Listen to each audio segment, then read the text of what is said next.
నిత్య పూజలివివు నేరిచిననో ప్రత్యక్షమైనట్టి పరమాత్మునికి నిత్య పూజలివివో.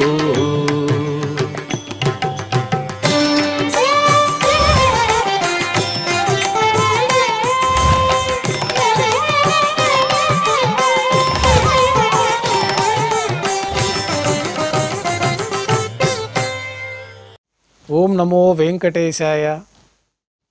ఈరోజు సోమవారము, శ్రీ క్రోధినామ సంవత్సరము, దక్షిణాయనము, భాద్రపద మాసము, శుక్లపక్షము, షష్ఠి తిథి, విశాఖ నక్షత్రము, సెప్టెంబర్ 9, 2024.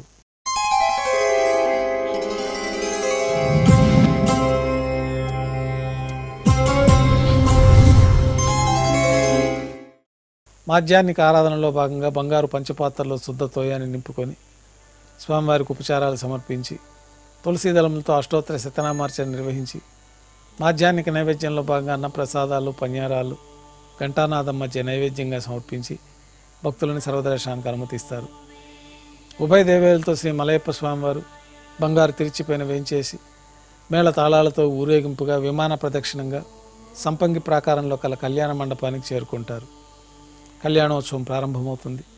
పుణ్యాహవచనము, అంకురార్పణ, రక్షాబంధనము, అగ్నిప్రతిష్ఠ, స్వామివారికి అమ్మవార్లకి కళ్యాణోత్సవం సందర్భంగా నూతన పట్టు వస్త్రాల సమర్పణ, మహాసంకల్ప పఠనం, మాంగళ్యాలకు ఆరాధన, మాంగళ్య పూజ పూర్తి అయిన తర్వాత అమ్మవార్లకి మాంగళ్యాల సమర్పణ. ఈ సందర్భంగా స్వామివార్లకి అమ్మవార్లకి కర్పూర నీరాజనం, విశేషమైన హోమాలతో పూర్ణాహుతి పూర్తి అయిన తర్వాత మాలా పరివర్తనం అనే కార్యక్రమాన్ని నిర్వహించి ఉభయ దేవేరులను శ్రీవారి చెంతకు చేర్చి ఈ సందర్భంగా అక్షతారోపణం అనే వైదిక కార్యక్రమాన్ని మంత్రయుక్తంగా నిర్వహించి నైవేద్యం సమర్పించి కర్పూర నీరాజనంతో కళ్యాణోత్సవం పూర్తి అవుతుంది. కళ్యాణోత్సవ భక్తుల దర్శనం అనంతరం ఉభయ దేవేరులతో శ్రీ మలయప్ప స్వామివారు మేళతాళాలతో ఊరేగింపుగా ధ్వజస్తంభం వద్ద కల అద్దాల మండపానికి చేరుకుంటారు. వేదపారాయణ నడుమ అద్దాల మండపంలో ఊంజల్ సేవ నిర్వహించి కర్పూర నీరాజనంతో ఊంజల్ సేవ పూర్తి చేసుకుంటారు.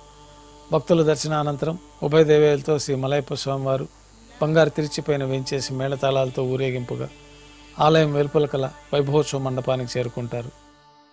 ఆర్జిత బ్రహ్మోత్సవంలో భాగంగా స్వర్ణ గరుడ వాహనంపైన శ్రీ మలయప్ప స్వామివారు వేయించేస్తారు.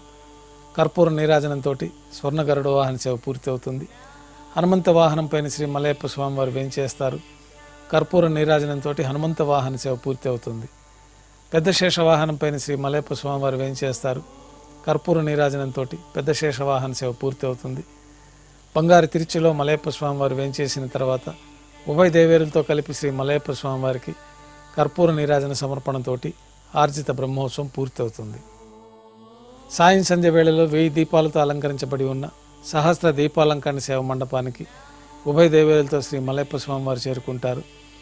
వేదం, గానం, నాదం నడుమ సహస్ర దీపాలంకరణ సేవ జరిపి నక్షత్ర నీరాజనము, కర్పూర నీరాజన సమర్పణతోటి సహస్ర దీపాలంకరణ సేవ పూర్తి అవుతుంది. ఉభయ దేవేలతో శ్రీ మలయప్ప స్వామివారు బంగారు తిరిచిపోయిన 4 తిరువీధుల ఉత్సవం జరుపుకొని భక్తులను అనుగ్రహించి ఆలయంలోకి చేరుకుంటారు. ఆలయంలో నైవేద్యం పూర్తయిన తర్వాత గర్భాలయంలో వేయించేస్తారు. వెంటనే రాత్రి తోమాల సేవ ప్రారంభమవుతుంది. ఉదయం సమర్పించిన పుష్పమాలికలు సల్లింపు చేసుకొని గర్భాలయాన్ని శుద్ధి చేసుకొని బంగారు పంచపాత్రలో శుద్ధ తోయాన్ని నింపుకొని శ్రీ వైకానస భగవత్ శాస్త్రోక్తమైన విధానంలో దేవతామూర్తులందరికీ ఉపచారాలు సమర్పించి కొత్త పుష్పమాలికలతో అలంకరణ జరిపి చతుర్వేద మంత్రాలతో మంత్రపుష్పాన్ని సమర్పించి నక్షత్రహారతి, కర్పూర హారతితోటి రాత్రి తోమాల సేవ పూర్తవుతుంది. తులసీ దళములతో అష్టోత్తర శతనామాలతో అర్చన నిర్వహించిన తర్వాత రాత్రి నైవేద్యంలో భాగంగా అన్నప్రసాదాలు, పన్యారాలు, దోశ, ఘంటానాదం మధ్య నైవేద్యంగా సమర్పించి తిరువీస నైవేద్యం పూర్తి అయిన తర్వాత భక్తులని సర్వదర్శనానికి అనుమతిస్తారు.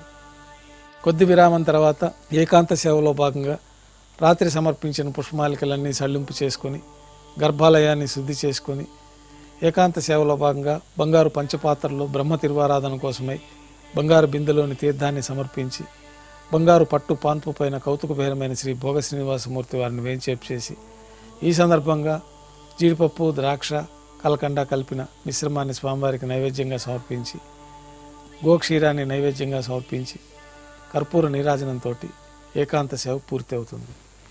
ఓం నమో వెంకటేశాయ.